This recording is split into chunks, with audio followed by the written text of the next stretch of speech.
Bonjour à tous, Emmanuel Bravo de la société Refinitiv. Je suis le modérateur du webinaire aujourd'hui intitulé Risques réputationnels et réglementaires, comment les entreprises françaises y font face. Et on va avoir aujourd'hui l'opportunité d'avoir un cas pratique dans l'industrie du luxe. Avant de vous présenter les intervenants, j'aimerais aborder quelques points d'ordre administratif. Au bas de l'écran du webinaire, vous avez une barre d'outils. Utilisez-la pour accéder à toute une série d'applications telles que les biographies des orateurs, les documents du webinaire, le support technique. Cliquez sur une application et elle s'ouvrira directement sur votre écran. Toutes les applications sont redimensionnables et mobiles, alors n'hésitez pas à les déplacer pour profiter au mieux de l'espace de votre écran. D'autre part, veuillez soumettre vos questions tout au long du webinaire via la boîte de questions-réponses et nous essaierons d'y répondre à la fin du webinaire. Si toutefois nous n'avons pas le temps, nous les publierons ultérieurement. Aussi, pour une meilleure expérience de visionnage, nous vous recommandons de fermer tout programme ou toute session de navigateur fonctionnant en arrière-plan pour vous économiser de la bande passante. Si vous avez des VPN dans vos entreprises, mais peut-être, il serait peut-être bien de les déconnecter pour aussi vous donner un peu plus de bande passante. Si vous avez un décalage que vous sentez lors de la vidéo, n'hésitez pas à appuyer sur la touche F5 de votre clavier pour actualiser la page. Les commentaires sont bien sûr importants pour nous, alors n'hésitez pas à nous interrompre entre guillemets via le chat. Vous pouvez nous poser les questions dans le webinaire et nous répondrons directement dès que nous aurons connaissance de ces slides. Alors, merci à tous en tout cas pour toutes ces explications. Sans plus attendre, je vais vous présenter nos intervenants de ce pas. Et je sais. Voilà, parfait. Donc, moi-même, Emmanuel Bravo, je travaille chez Refinitiv depuis maintenant un peu plus de 5 ans. J'ai commencé en tant que graduate programme et je suis désormais dans la division risque du groupe, notamment sur les solutions WarCheck, les rapports de due diligence. Et j'aide les entreprises, le marché des corporates sur la France et Monaco, sur ce type de problématiques. Nous avons aussi l'opportunité d'avoir Dominique Dedieu du cabinet Toilettique. Dominique qui est une avocate spécialisée en droit économique, de la concurrence et de la distribution, aussi en droit international privé et en matière d'éthique et de compliance. Elle conseille des groupes internationaux, des ETI, des PME, dans leur stratégie, analyse, obligations, contrats et réseaux, dispositifs préventifs et répressifs. C'est donc elle qui a créé son propre cabinet Toilettique Avocat, dont l'activité est axée sur le droit économique et éthique.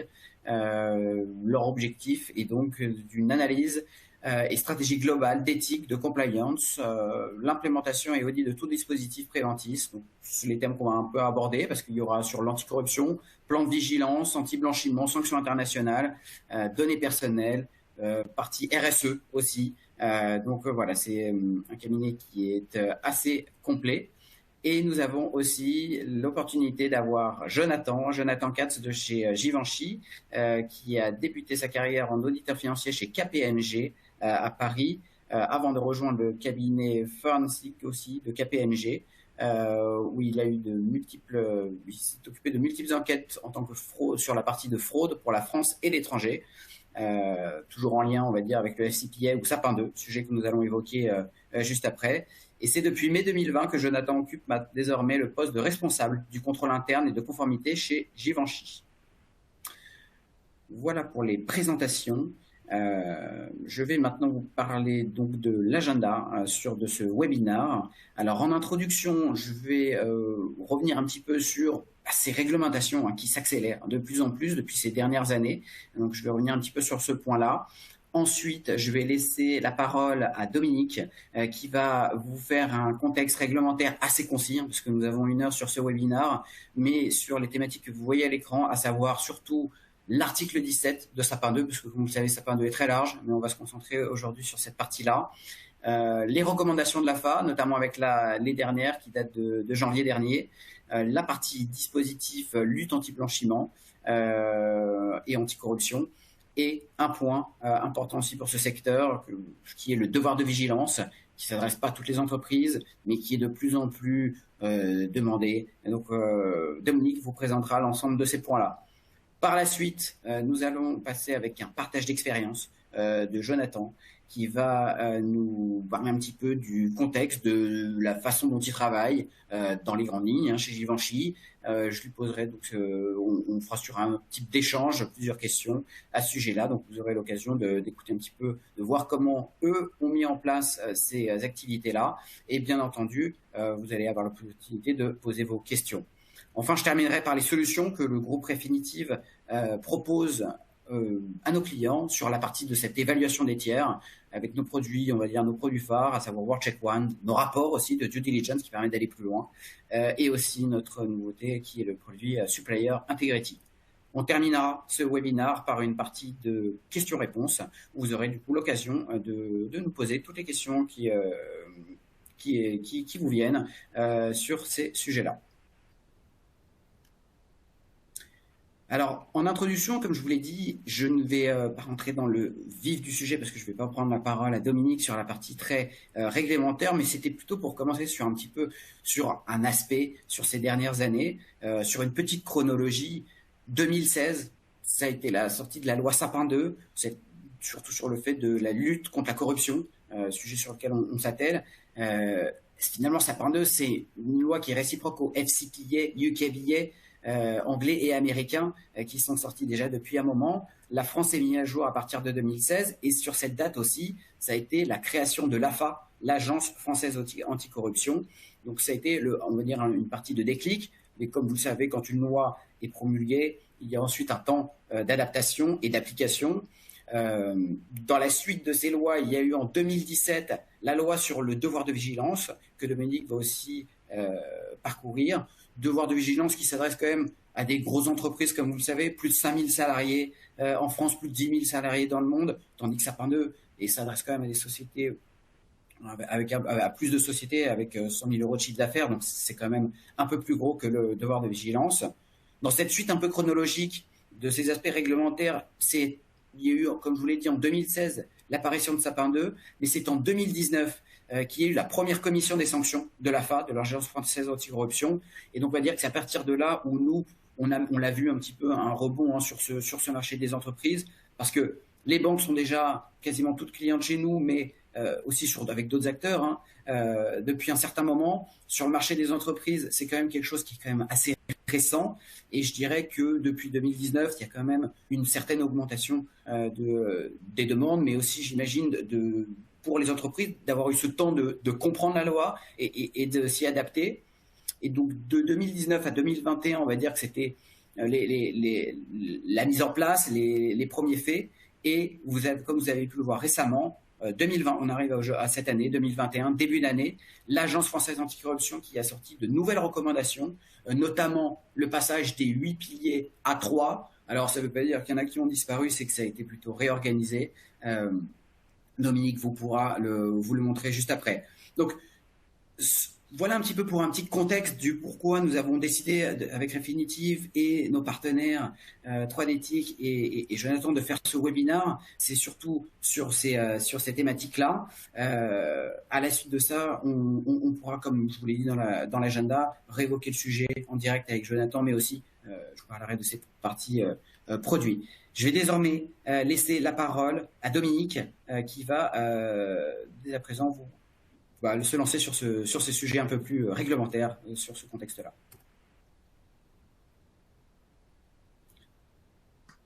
Oui, merci beaucoup Emmanuel. Il fallait que je remette le micro. Bonjour à tous. Merci Emmanuel, merci aussi pour cette présentation, merci de m'accueillir dans votre webinaire. En 2 mots, effectivement, le cabinet 3D-TIC, c'est 30 ans d'expérience dans le domaine du droit économique et du droit de l'éthique, avec une approche, et je ne reviendrai pas sur cette présentation que Emmanuel a eu la gentillesse de faire, mais avec une approche vraiment essentiellement pragmatique et stratégique. Et sans plus attendre, je passe donc aux bases juridiques que je suis en charge de présenter à la demande d'Emmanuel. Et je vais revenir tout de suite effectivement sur Sapin 2 et la loi anticorruption de 2016. C'est vrai que la loi Sapin 2 a été le propulseur, si je puis dire, de de la compliance, de ce qu'on appelle en bon français la compliance, terme qui heurte de plus en plus, je peux le voir, mais qui néanmoins est tous ces dispositifs préventifs que les entreprises sont maintenant chargées de mettre en place. Alors ça n'est pas nouveau dans le monde, je vais y revenir notamment avec la lutte anti-blanchiment, mais en France, c'est vraiment la loi Sapin 2 qui a permis aux entreprises de prendre la mesure des obligations et de l'intérêt de mettre en place des dispositifs préventifs pour éviter de commettre des infractions que les entreprises sont susceptibles de connaître, telles que la corruption. La loi Sapin 2 donc a été un propulseur pour mettre en place un dispositif préventif pour toutes les entreprises qui était effectivement dans ces seuils rappelés par Emmanuel, et donc a mis en place notamment cet article 17 qui prévoit des mesures. Alors, je vais revenir sur les propos d'Emmanuel et sur la nouveauté de l'AFA et des recommandations de l'AFA qui va nous permettre d'entrer tout de suite dans le vif du sujet des mesures. C'est vrai que nous avions pris l'habitude, à tort, nous a dit l'AFA, d'évoquer 8 piliers de la loi Sapin 2. En fait, il ne s'agissait pas de piliers, il s'agissait de mesures. S'il est possible peut-être de passer à la slide suivante. Il s'agissait de mesures mises en place par l'article 17 de cette loi Sapin 2. Et l'AFA est effectivement revenue sur cette présentation en indiquant qu'il ne s'agissait pas des piliers, il s'agissait des mesures qu'il était nécessaire de mettre en place, des mesures, et l'AFA a reconstruit en quelque sorte, ou remis dans l'ordre de ses propres priorités les mesures imposées par la loi Sapin, en considérant qu'il y avait maintenant 3 piliers qui sont sur la slide précédente. Merci beaucoup. Le premier pilier, et ça figurait déjà dans les premières recommandations de l'AFA, c'est essentiel, et on avait tous pris déjà l'habitude de considérer qu'il n'y avait pas 8 mais 9 piliers, donc 8 et 9 mesures, c'est l'engagement de l'instance dirigeante. Et ça, c'est encore plus vrai sans doute dans le secteur du luxe, qui est un secteur dans lequel l'exemplarité est essentielle. Les maisons de luxe ont effectivement ce devoir d'exemplarité compte tenu de leur place dans le monde, et l'engagement de l'instance dirigeante est l'exemple qui va être essentiel pour l'ensemble de chaque groupe. Le deuxième pilier pour l'AFA est la cartographie des risques. C'est vrai que dans tout dispositif préventif, la cartographie des risques est une mesure absolument fondamentale. Elle doit être adaptée évidemment à chaque groupe, et elle est fondamentale pour la lutte anticorruption, mais également pour de façon générale pour tout dispositif préventif. Puis viennent les autres mesures dans un troisième pilier dégagé par l'AFA.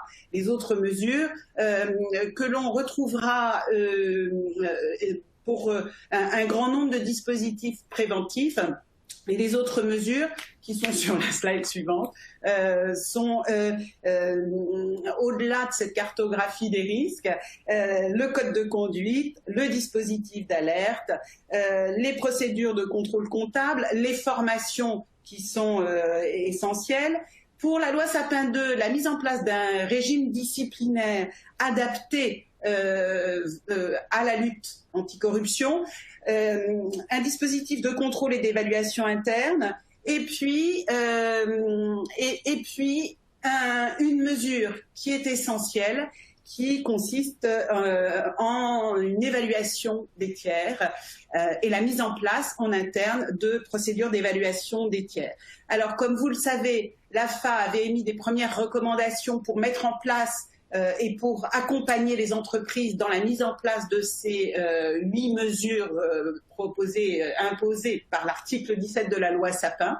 L'AFA a revu récemment ces recommandations et donc nous a évoqué ces 3 piliers dans des recommandations qui ont été publiées le 12 janvier 2021. Ces recommandations sont essentielles, elles sont importantes et je dirais même elles sont importantes non seulement pour la mise en place de la loi Sapin, mais de façon plus générale pour la mise en place de tous les dispositifs préventifs sur lesquels nous allons passer rapidement ensuite. Et donc, ces textes sont à examiner avec beaucoup d'intérêt. Au-delà de ces textes, pour la mise en place du dispositif préventif anticorruption, il y a, vous le savez, le questionnaire qui a été proposé par l'AFA, qui en fait, ce questionnaire proposé par l'AFA résulte des contrôles que l'AFA a commencé à mettre en place dès 2017. L'AFA a donc créé un questionnaire sur lequel l'AFA a effectué ses contrôles et sur lequel nous avons tous considéré qu'il était essentiel de comprendre les attentes de l'AFA et donc de mettre en place le dispositif interne. Ce questionnaire a été revisité à la suite des nouvelles recommandations de janvier et le nouveau questionnaire a été mis en ligne en juillet 2021. Je vous invite d'ailleurs à aller le consulter sur le site de l'AFA, il est extrêmement intéressant, instructif et nous permet de continuer à nous adapter aux attentes de l'AFA.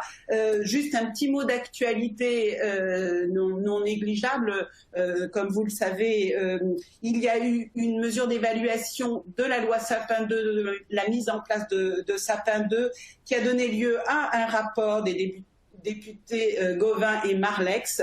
Ce rapport mérite grand intérêt. Il préconise une fusion, notamment parmi d'autres mesures, une fusion des autorités, à la fois Autorité française anticorruption et HATVP, Autorité pour la transparence de la vie publique. Cette mesure et cette préconisation va être examinée notamment au travers d'un projet de loi qui a été déposé par le député Gauvin. Nous verrons l'issue de ces réflexions, mais en tout cas, elles sont à suivre en tout cas dans le cadre de l'actualité, pas forcément à suivre dans les conclusions. C'est évidemment à chacun d'apprécier les conclusions de ce rapport. Voilà pour la loi Sapin 2 et évidemment je pourrais répondre à toute question si vous en avez, mais il me semble que cette loi Sapin 2 doit être comprise dans un cadre beaucoup plus général maintenant, en particulier pour le secteur du luxe, un cadre beaucoup plus général de compliance et de dispositifs préventifs.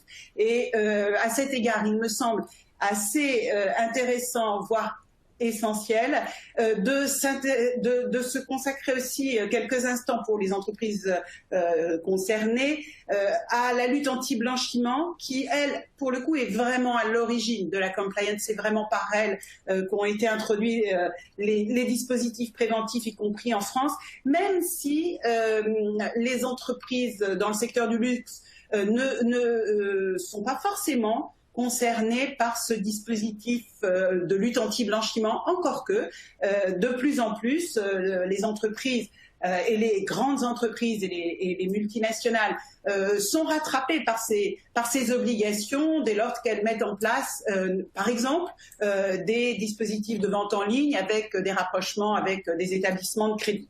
Et donc, ce dispositif préventif de lutte anti-blanchiment qui est sur l'une des slides suivantes. J'avance un petit peu et un petit peu vite peut-être, mais parce que je vois le temps tourner.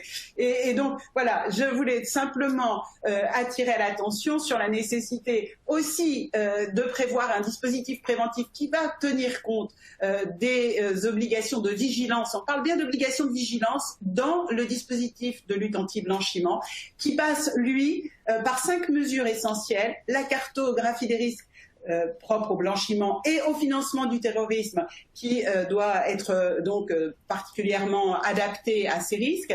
Et puis, alors vous le voyez, des procédures internes de lutte anti-blanchiment, des formations, des procédures de contrôle, ça ce sont donc des constantes que l'on retrouve dans tout dispositif, ainsi que, et c'est là où vraiment on a commencé à mettre en place, d'ailleurs Refinitiv et son prédécesseur ont commencé par là, à mettre en place des procédures pour répondre à ces obligations qu'on appelle des obligations de KYC, de Know Your Client, c'est-à-dire la vérification de ses clients, donc des audits très poussés, et en matière de lutte anti-blanchiment particulièrement poussés sur les tiers, et tous les tiers et tous les tiers aux entreprises avec lesquelles nous sommes, les entreprises sont en relation.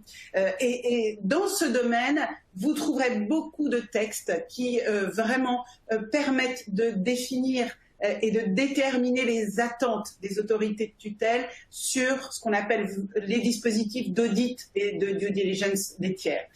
À la suite de ces deux dispositifs, comme le disait très justement Emmanuel, nous pourrions en évoquer d'autres, mais il y en a un qui est tout à fait important pour le secteur du luxe, parce que toutes ces entreprises rentrent dans son champ d'application, c'est la loi vigilance et le plan vigilance, qui est également une loi préventive avant tout de 2017 et qui impose la mise en place encore là de 5 mesures. La cartographie des risques, comme vous le voyez, demeure vraiment toujours le premier pilier de ces mesures. Et en réalité, très rapidement, la deuxième mesure, celle qui vient tout de suite après la cartographie, c'est les procédures d'évaluation des tiers. Et là, la loi vigilance parle bien des filiales, des sous-traitants, des fournisseurs, tous les tiers avec lesquels l'entreprise, les entités vont entretenir une relation commerciale établie. Alors c'est intéressant de voir aussi comment est construit le plan de vigilance qui s'appuie à la fois sur les modalités des dispositifs préventifs que j'ai décrits précédemment, et puis qui rentre un petit peu plus dans le détail. Curieusement, cette loi qui est vraiment unique en son genre dans le monde, alors petit à petit, depuis 2017, de nombreux États nous suivent et commencent à introduire dans leur législation des dispositifs équivalents. Et puis surtout, il y a un grand projet de l'Union européenne pour mettre en place un dispositif préventif à l'image de celui de la loi vigilance de 2017. Donc la France est précurseur dans ce domaine. Je ne sais si tout le monde en est pleinement satisfait, mais c'est en tout cas une réalité. Et donc c'est intéressant de voir que cette loi vigilance impose la mise en place d'un plan de vigilance qui passe par ces procédures d'évaluation, mais aussi par des actions d'atténuation des risques et la prévention des atteintes graves, et puis reste après sur des dispositifs comme des mécanismes d'alerte et de recueil de signalement et des dispositifs de suivi des mesures. Donc en somme de tout cela se dégage, de tous ces textes essentiels, se dégagent des mesures de vigilance qui sont dénommées comme telles non seulement par le plan de vigilance mais par la plupart des textes, et des mesures donc préventives, et donc un dispositif préventif de compliance, et je pense que nous sommes maintenant d'accord, au moins avec Jonathan en tout cas, pour considérer que la loi Sapin 2 est un des piliers, une des mesures et un des textes à respecter, mais que tous ces textes doivent être pris dans leur globalité pour construire un dispositif préventif très global qui tiendra compte de chacune des mesures que je viens d'exposer très brièvement. Comme vous le voyez, il y a deux sujets essentiels dans trois peut-être, et d'ailleurs je rejoins la FA dans l'idée qu'il y a trois piliers, l'engagement de l'instance dirigeante qui à mon sens effectivement est vraiment au cœur du dispositif, la cartographie qui est importante et la vérification des tiers. Et cette mesure de vérification des tiers a toujours pris une ampleur considérable dans le cadre par exemple de la lutte anti-blanchiment. Elle prend une ampleur d'autant plus importante avec la loi vigilance. C'est une mesure qui impose une vérification, une véritable vérification, un véritable audit de tous les tiers avec lesquels les groupes ont des interactions, ont des relations commerciales établies, comme le dit la loi vigilance. Pour rentrer plus précisément dans le secteur du luxe très rapidement, je vais étayer ces propos avec trois précisions et exemples. Pour les grandes entreprises, les multinationales et en particulier dans le secteur du luxe, qui a effectivement un risque à prendre en considération, un risque essentiel qui est le risque de réputation, son risque d'image.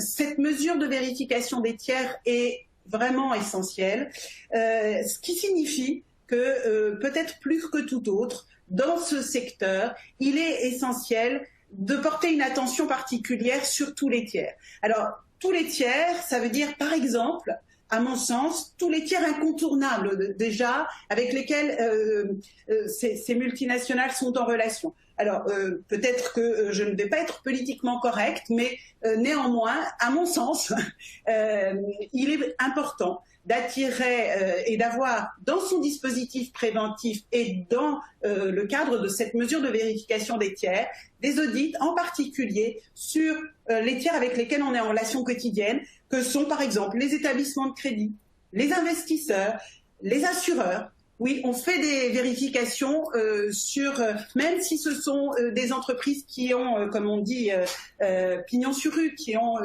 une réputation incontournable et une belle réputation. On en connaît certains parmi eux qui ont néanmoins des affaires un peu douloureuses.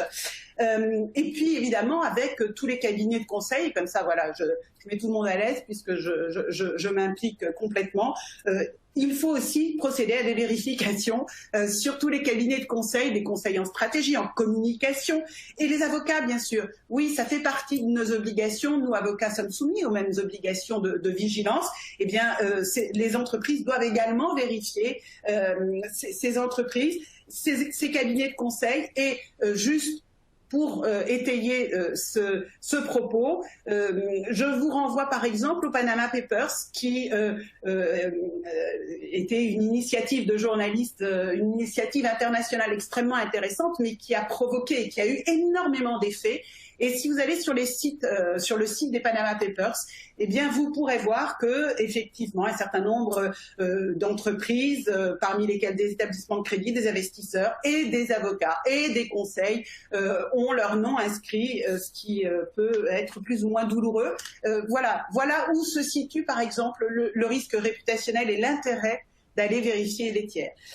D'autres spécificités, et un dernier exemple avant de m'arrêter là et de passer la parole à Jonathan. Alors, il y a dans le secteur du luxe des prestataires avec lesquels il y a très souvent aussi des interactions et avec lesquelles il est également important de procéder à des due diligence. Encore une fois, on est dans un cadre préventif. Il ne s'agit pas de pointer du doigt sur des acteurs en particulier. Il s'agit simplement d'avoir dans son dispositif préventif et donc dans les mesures que l'on prend des preuves de vérification que l'on fait sur toutes les personnes avec lesquelles l'entreprise intervient. Alors, je vous donne un exemple de prestataires avec lesquels il peut être intéressant de faire des vérifications avant, encore une fois, on est en matière de protection et de prospection et donc préventive, avant donc d'entamer une opération quelle qu'elle soit, notamment de communication. Je vous donne un exemple déjà rencontré. On fait toujours appel à des prestataires haut de gamme et fréquemment dans certaines maisons du luxe, puisque cet exemple vient s'inscrire dans la Fashion Week dans laquelle nous nous trouvons, pour ces manifestations, il est assez fréquent que certaines maisons fassent appel, par exemple, à des prestataires pour inviter les VIP et les personnalités, pour les véhiculer, pour les recevoir dans des lieux dans de très beaux lieux, pour organiser les défilés, pour les accueillir. Alors là, eh bien, comme vous le voyez, à travers toutes ces opérations, des prestataires vont être concernés. Par exemple, il ne s'agit pas de pointer du doigt, simplement donner un exemple des prestataires qui vont fournir des véhicules haut de gamme. Eh bien, voilà un domaine dans lequel certaines affaires de blanchiment ont été découvertes. Et donc, par prévention, on va être particulièrement vigilant avec les prestataires qui vont fournir des prestations haut de gamme de véhicules, d'hôtellerie. Voilà. Encore une fois, il ne s'agit pas de pointer du doigt sur des domaines, il s'agit simplement de pointer du doigt sur des risques. Et c'est bien ce que nous demandent ces dispositifs préventifs. Alors, des exemples, on peut en donner de nombreux. Un autre que j'aborde juste très rapidement, ce sont les réseaux sociaux sur lesquels maintenant il y a énormément d'interactions et donc pour lesquels il va être nécessaire d'être de plus en plus vigilant, et en particulier avec cette nouvelle profession que sont les influenceurs. Tout ça pour effectivement essayer d'encadrer ce risque réputationnel, c'est-à-dire non seulement évidemment les risques de sanctions encourus avec les autorités, toutes les autorités qui peuvent se sentir concernées, comme l'AFA, comme la CNIL, la HATVP, même le H3C, les commissaires aux comptes qui viennent aussi s'inviter dans ces échanges très intéressants, notamment sur les notions de conflit d'intérêts, mais également ce risque que maintenant toutes les entreprises qui sont très observées courent avec la société civile, et donc toutes ces actions que l'on voit se multiplier maintenant devant les tribunaux et devant les tribunaux de droit commun, puisque la loi vigilance n'a rien prévu d'autre et donc a laissé porte ouverte à toutes ces actions. Donc voilà, pour encadrer ces risques et éviter d'être pointé du doigt, voire d'être devant ces tribunaux, eh bien cette mesure de prévention, notamment et surtout à l'égard des tiers, me paraît extrêmement importante. Voilà, je m'arrête là, je pense que j'ai déjà été trop longue. Merci beaucoup Dominique. On a juste une question du public à propos des clients, parce que c'est vrai qu'on a, même moi le premier, j'ai beaucoup parlé des fournisseurs, mais pour moi en tout cas, de ma compréhension, et Dominique, n'hésitez pas à me corriger si je me trompe, mais les clients sont aussi soumis au même titre que les fournisseurs et que l'entourage. Il y a aussi une vigilance qui est apportée, peut-être qu'elle est un peu différente. Vous avez peut-être un mot à rajouter là-dessus pour répondre à cette question? Oui, absolument. Les clients, alors, en fait, la loi sur la lutte anti-blanchiment parle effectivement du client. C'est vraiment lui qui est visé dans ce cadre-là. Le plan vigilance parle plus effectivement des tiers, dont les fournisseurs. Néanmoins, dans un dispositif préventif global tel que maintenant on le conçoit dans les entreprises, dans les grandes entreprises, les tiers comprennent évidemment les clients. C'est même pour certains clients essentiels, et c'est important de pouvoir déterminer, notamment, par exemple, ça me fait penser à des opérations auxquelles souvent dans le monde du luxe on est confronté, des clients qui viennent avec des valises de cash pour acheter dans les magasins. C'est une attention maintenant qui est tout à fait particulière sur ce genre de pratique. Merci Dominique, et je pourrais peut-être ajouter aussi, alors je pourrais pas donner les noms évidemment lors de ce webinaire, mais dans des discussions que j'ai eues avec certaines maisons du luxe, un sujet sur les clients, il y a une thématique qui est sur des pays du Moyen-Orient. où la réglementation là-bas a aussi évolué. Et il a carrément été demandé à cette maison en question d'être en capacité de pouvoir screener les clients, donc les utilisateurs directs sur du prêt-à-porter. Et il fallait le faire du coup pour toutes les boutiques en cours. Donc, je ne cache pas que ça leur a demandé d'être assez réactifs, chose qu'ils ont pu faire. Mais vous voyez, il n'y a pas que les fournisseurs. En fonction, bon, en général sur la France, on va avoir un peu plus de temps quand même, mais dans certains pays où la présence, surtout pour l'industrie du luxe, est quand même très présente et il y a un chiffre d'affaires qui est important, c'est bien, je dirais, d'être équipé pour pouvoir être flexible et pour pouvoir vraiment répondre à ce type de sujet. En tout cas, Dominique, merci beaucoup pour votre intervention. À tous, bien sûr, vous pouvez poser des questions dans le chat, on vous répondra sur la fin. Désormais, je vais passer au sujet suivant avec notamment Jonathan de chez Givenchy. L'idée de cette partie-là, c'est qu'on va être plutôt en interactivité.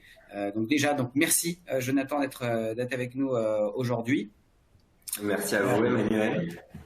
Alors, quelques petites questions que je souhaitais vous poser et que tout le monde pourrait en profiter. Alors, si mes questions sont pas suffisantes, n'hésitez pas aussi aux autres à nous en rajouter. Mais alors, je commencerai d'abord, Jonathan, par vous poser une première question, à savoir de comment avez-vous mis en pratique cet article 17 de la loi Sapin 2 au sein de Givenchy? Ok. Alors, avant d'y répondre, Emmanuel, si vous permettez, j'aimerais juste présenter rapidement la fonction de la compliance chez Givenchy. J'ai été un peu trop rapidement sur la question directe, je m'en excuse. Non, il n'y a aucun problème, mais ça me permet de faire le lien avec ce que disait Dominique, justement, parce que j'ai trouvé ça très, très intéressant, parce que, en fait, chez Givenchy, avant que j'occupe ce poste, la compliance était essentiellement résumée à tout simplement Sapin 2. En fait, c'était tout ce qui était connu et donc on se cantonnait un petit peu à ça, du moins l'interprétation dont on se faisait. Et en fait, rapidement, on s'est aperçu que c'était pas la belle approche et on a eu une approche beaucoup plus holistique de la compliance. Et la compliance, désormais, réunit plusieurs piliers différents. Le premier étant ce qu'on entend par éthique et compliance, où on va retrouver bien entendu la loi Sapin 2, mais pas uniquement, parce qu'il y a d'autres lois également. Vous savez, un groupe comme Givenchy, on a des filiales un petit peu partout dans le monde. Donc, il y a beaucoup d'autres législations en matière de corruption qui nous intéressent. Mais en plus de ça, on va retrouver tout ce qui est lié justement à la lutte contre le blanchiment. Vous parliez justement des règlements en espèces dans les boutiques. Donc, bien entendu, ça, ce sont des problématiques qui nous concernent énormément. Mais au-delà de tout ça, on y retrouve également le devoir de vigilance dont a parlé Dominique. Bien entendu, on est très, très, très à cheval là-dessus. On va également retrouver toutes les lois environnementales qui existent. Je pense notamment à la loi AGEC qui va entrer en vigueur le 1er janvier 2022, ou plus récemment la loi environnement et résilience qui sont également qui font partie de la réglementation, en tout cas qu'on suit de près chez Givenchy. Et enfin, on retrouve également toute la partie RGPD également. Donc voilà, je suis en charge de ces différents sujets. C'est très riche, comme vous pouvez bien l'imaginer, surtout que je suis tout seul en fait à gérer ces sujets-là chez Givenchy, et c'est pour ça que moi j'ai un seul mot d'ordre, et c'est le pragmatisme en fait, parce que sans ce pragmatisme-là, je ne m'en sortirais pas dans mon quotidien, je serais incapable de mettre en place les actions qui sont attendues, et donc bien entendu, qui dit pragmatisme, j'ai parfaitement conscience que certains des process politiques ou outils qui ont été mis en place sont imparfaits, mais pour moi méritent en tout cas d'être mentionnés, parce qu'au moins ils me permettent de répondre à un maximum d'obligations et de montrer qu'avec les moyens qui ont été mis à ma disposition, j'ai essayé de faire le maximum. Donc pour répondre vraiment plus pratiquement à votre question, mon point de départ, ça a été vraiment de réaliser une cartographie des risques de corruption Dominique en a parlé.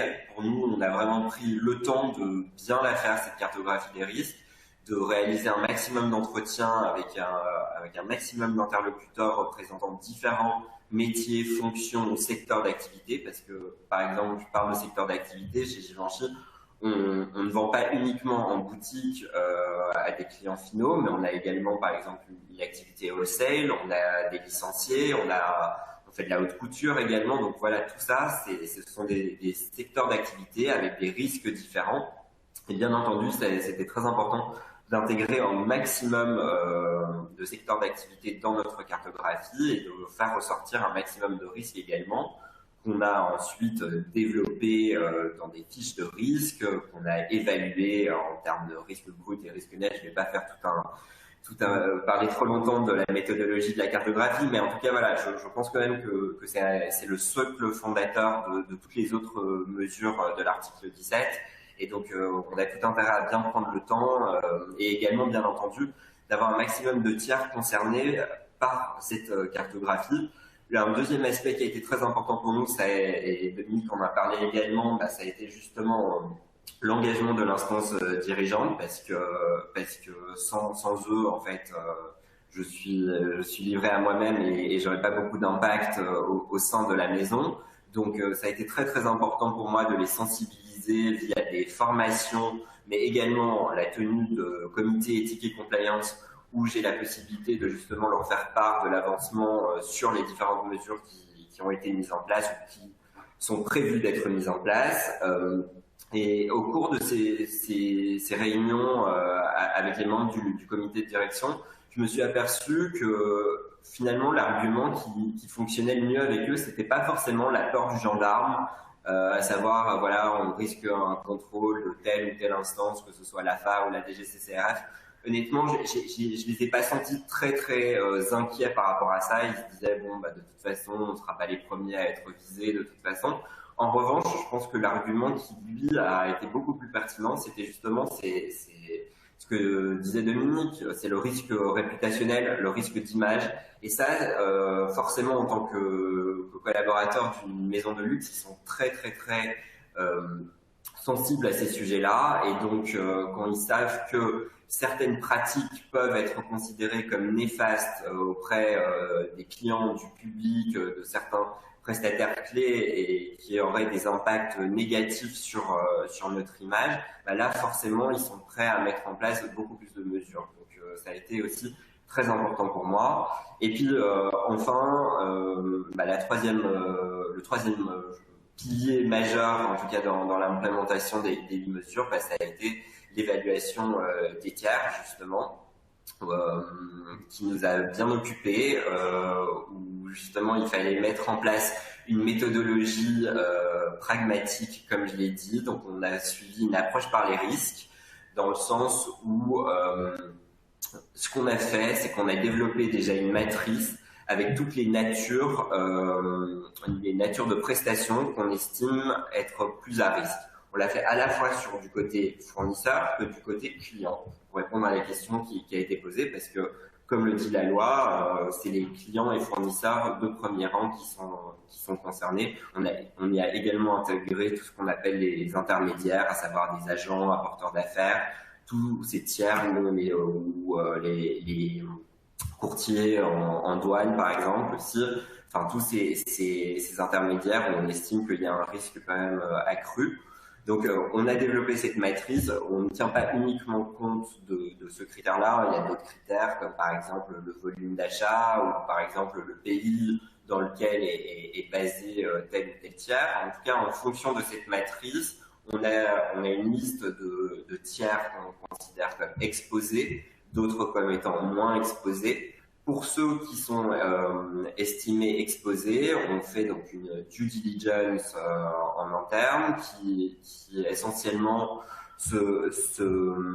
s'articule autour d'un remplissage d'un formulaire par les opérationnels, parce que chez Givenchy, en tout cas, c'est très important pour nous de responsabiliser également les différents opérationnels. On estime que la compliance n'est pas uniquement du ressort du compliance officer, mais tout le monde a sa part de responsabilité. Donc, charge à eux de remplir ce petit formulaire qui n'est pas très très long non plus.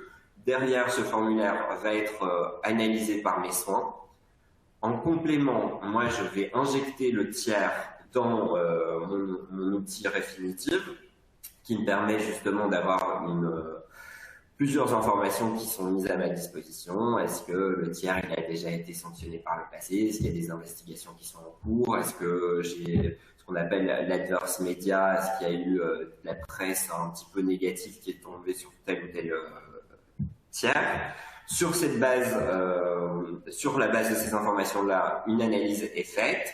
Si on estime que le risque est limité, on s'arrête là. Si on estime que c'est pas suffisant, on va un petit peu plus loin. Un petit peu plus loin, ça veut dire que on va envoyer un questionnaire au tiers et on va lui demander à lui de nous fournir des éléments complémentaires.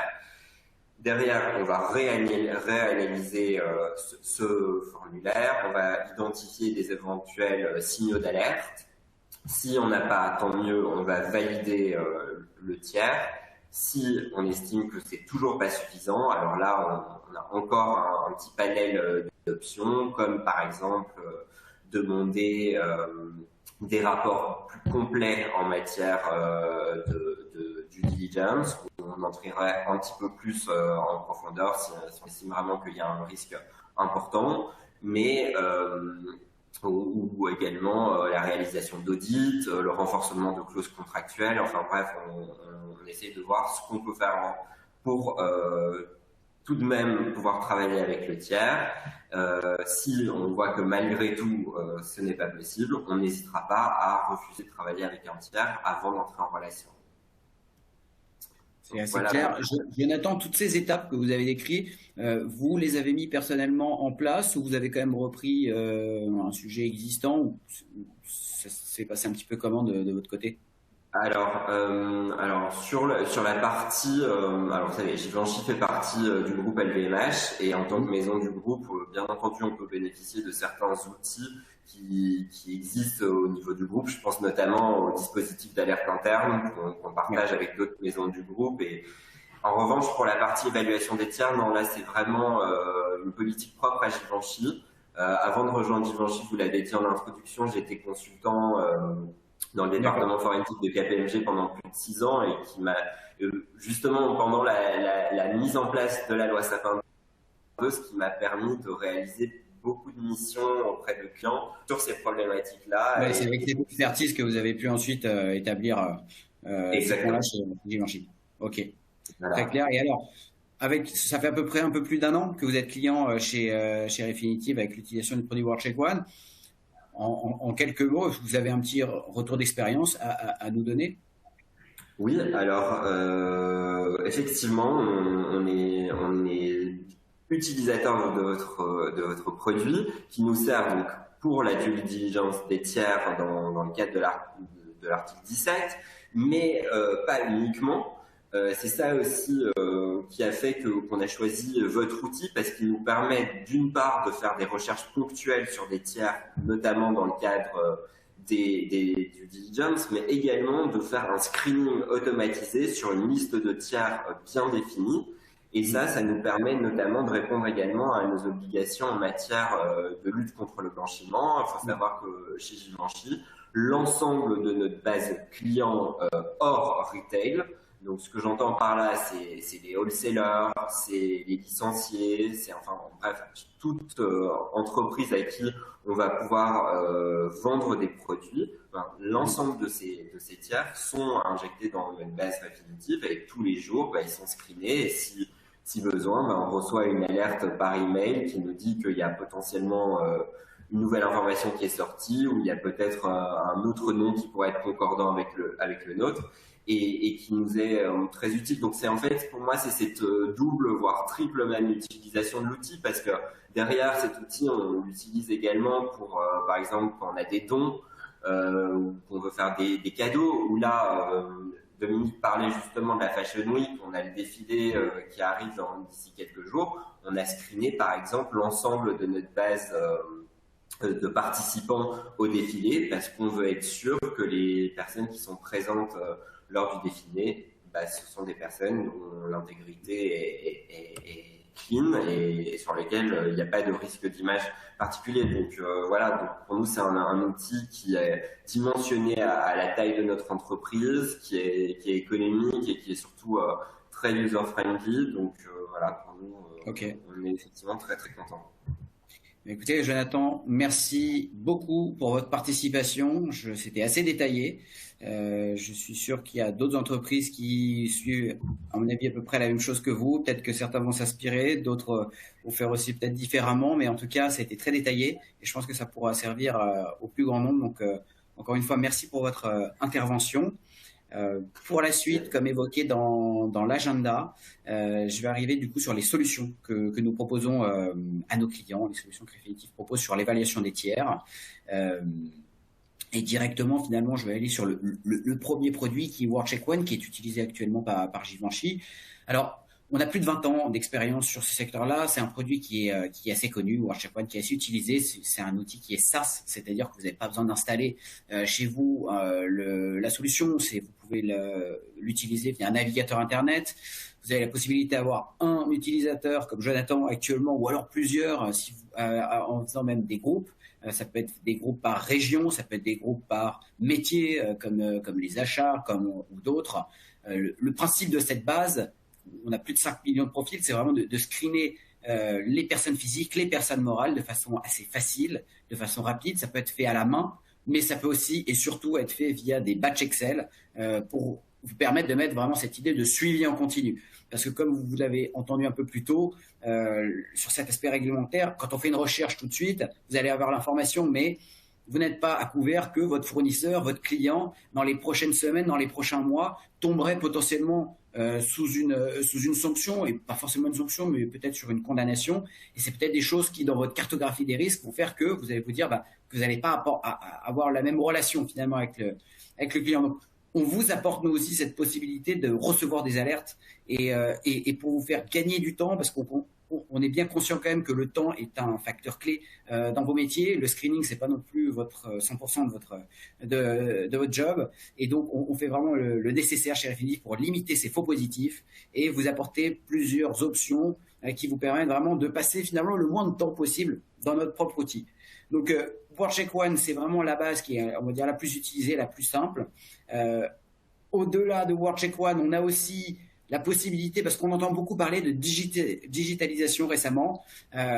Certains clients m'ont dit, écoutez, je n'ai pas envie de me connecter directement depuis une base sur Internet, je veux tout faire dans mon CRM, dans mon outil maison. Donc ça dépend vraiment de là où vous en êtes en interne. Mais si vous aimeriez tout faire directement depuis l'outil maison, sachez qu'on peut aussi se connecter en API avec WorldCheck pour pouvoir faire vos screenings et vos recherches. Donc il faut l'avoir en tête, parce que cette digitalisation, elle augmente de plus en plus. Bon, je peux comprendre que d'avoir plusieurs accès différents à plusieurs plateformes, vous allez un peu peut-être vous tromper dans les passwords, dans les codes. Et donc, voilà, on a cette possibilité de regrouper en un endroit. Ça, c'est vraiment pour les clients qui ont des CRM qui sont plutôt bien établis. À part la partie du screening pur de cette donnée WorldCheck, on a aussi des rapports de due diligence. Ces rapports-là, finalement, parce que la partie haute de l'iceberg, elle va être de faire du screening. C'est ce qui vous est demandé par toutes les réglementations qu'on a vues juste auparavant, et comme vous l'avez entendu avec Dominique ou avec Jonathan. Mais si vous voulez aller plus loin, si vous avez un doute sur le tiers, et si ce tiers est important pour vous, vous pouvez aussi commander des rapports. Ces rapports-là, nous, on peut vous les proposer. On a plusieurs gammes qui vont de basique à premium. Dans les premiers niveaux, ça va être nos analystes qui vont faire des recherches médias sur la langue locale, mais aussi sur la langue en anglais. On va aller rechercher les bénéficiaires effectifs. On va aussi s'attaquer à la partie financière pour vous donner un niveau d'évaluation, mais aussi sur les normes ESG, la partie de cyber security en informatique. Donc, vous voyez, c'est des rapports qui sont faits par des analystes, donc ça met un peu plus de temps. Mais par contre, vous avez un document, un PDF qui vous est remis sur une plateforme sécurisée. Et dans le dernier niveau de ces rapports, si vraiment le besoin se manifeste pour vous, on propose aussi des enquêtes de terrain. Le fait que si, par exemple, vous avez des fournisseurs à l'étranger et que vous n'avez pas forcément la capacité d'aller sur place pour vérifier, on a, nous, des personnes qui peuvent aller vérifier auprès du registre du commerce local, qui peuvent interroger des avocats, qui peuvent interroger des journalistes, des pairs du secteur, pour finalement vous faire cette enquête un peu d'intégrité. Donc, tout ça pour vous dire que effectivement, le screening, c'est quand même quelque chose qui est très important, qui fait partie de ce qui vous est demandé aujourd'hui. Mais pour vous, pour vos investissements, pour votre risque réputationnel, pour ce devoir de vigilance, on peut aussi aller plus loin avec nos solutions. Alors, je ne vais pas tout vous montrer là parce que ce n'est pas le but, mais c'était pour vous montrer la première page d'un rapport de ce type-là, parce qu'on vous donne une évaluation qui va de 0 à 10, et cette évaluation, elle est faite en fonction de 23 critères à risque. Les critères, je les évoquais juste avant, sur par exemple les données ESG, sur les anciennes condamnations, sur la sécurité informatique, sur les interviews. Voilà, donc là, c'est que la première page, mais par la suite, si vous voulez avoir plus d'informations, évidemment, je pourrais vous faire une démonstration de nos outils, vous envoyer des rapports tests, que vous puissiez les parcourir, si jamais il s'avère intéressant pour vous d'aller plus loin.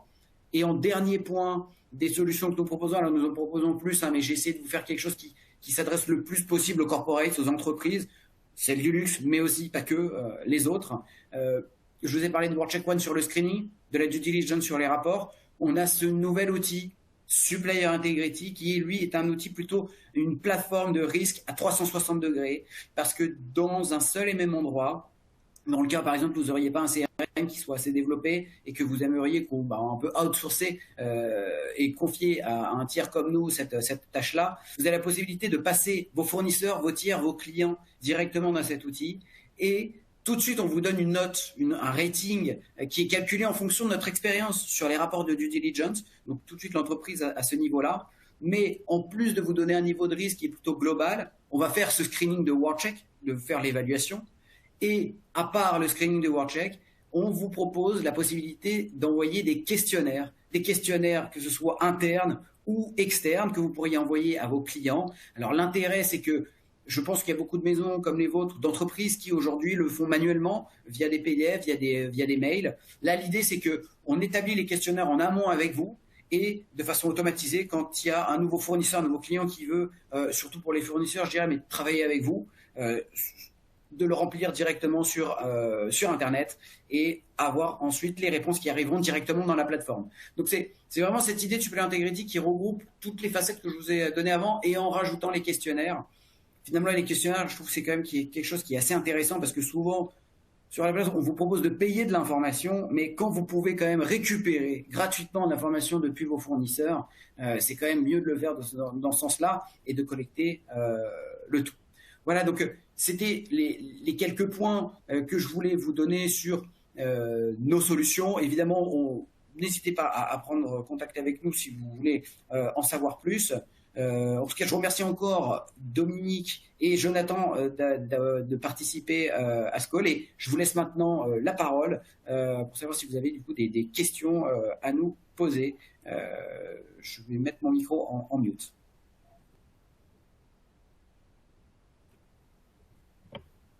Je vois, Emmanuel, dans le chat, qu'il y a une question notamment sur les faux positifs en boutique. Oui. Alors, effectivement, je trouve que c'est un bon point. Nous, à un moment, on avait évoqué la possibilité d'insérer une partie importante de notre base client retail dans l'outil, notamment nos VIC, VIP, un peu tous les clients récurrents. La réalité, c'est qu'en fait, on s'est aperçu qu'on n'avait pas suffisamment de données sur nos clients, à savoir leur date de naissance, leur lieu de résidence, des informations comme ça, qui effectivement faisaient qu'on était souvent amené à avoir trop de faux positifs et qu'on était incapable en fait d'identifier qui était effectivement le tiers. Et pour ces raisons-là, au final, on ne l'a pas fait, et maintenant on a une approche un petit peu plus prudente, où c'est effectivement dans le cadre de défilés ou d'événements plus ciblés, où on va avoir plus de données, là on va le faire.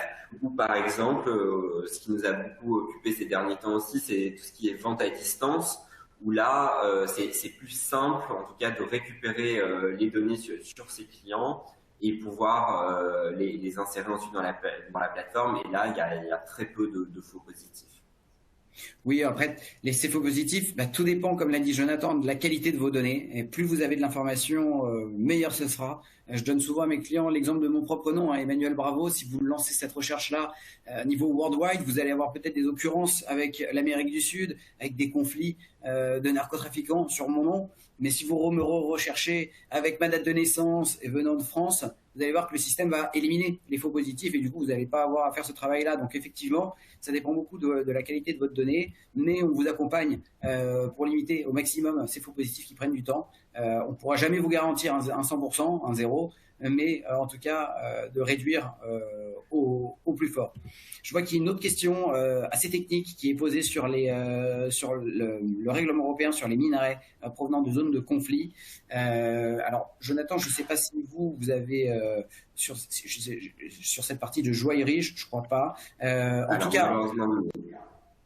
Alors, donc, pour cette nouvelle réglementation, personnellement, j'ai pas assez d'expertise sur ce sujet-là. Cependant, nous couvrons plusieurs thématiques dans la donnée WorldCheck qui dépassent les sanctions pures et dures, mais qui prennent aussi la partie ESG et notamment trafic d'êtres humains, modern slavery, et ces thématiques sont aussi couvertes.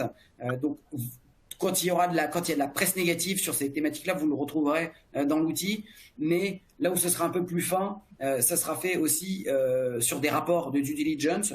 On a un gros client qui est dans l'énergie, qui nous a demandé récemment d'investiguer un petit peu sur les nouvelles énergies que vous pouvez avoir sur le solaire notamment, et qui proviennent, parce que c'est des matériaux un peu comme du cobalt ou autres qui peuvent provenir d'Asie ou d'Afrique, et notamment en Asie, vous avez dû avoir vent des problématiques sur les Ouïghours et sur ce travail qui est lié, et nous, à la fois, on pousse sur l'énergie à être vert, à avoir en France des panneaux solaires et autres, mais d'un autre côté, d'où viennent ces panneaux solaires? De batteries, et qui proviennent finalement de matériaux qu'on ne sait pas exactement comment ils ont été faits. Donc, on peut répondre à ce type de questions-là. Je ne veux pas vous dire de bêtises en live sur la partie de la joaillerie, mais évidemment, n'hésitez pas à nous écrire directement sur ce sujet-là, et avec nos experts de due diligence, on pourra vous faire un retour un peu plus pertinent et vous dire jusqu'où on peut aller. On vous dira jamais qu'on peut tout faire, mais en tout cas, on sera toujours sincère sur le fait de vous donner nos limites et de voir là où on peut aller au plus. Enfin, je crois que sur les questions, c'est à peu près terminé. Nous vous remercions tous d'avoir participé, d'avoir écouté ce webinaire. Un grand merci surtout à nos deux intervenants de nouveau, à Dominique et à Jonathan, pour leur participation. Que ce soit nous trois, vous pouvez nous contacter par la suite sur la plateforme. Vous avez nos coordonnées, donc n'hésitez pas. Et donc je vais clôturer ce webinaire. Merci beaucoup. Merci. Merci.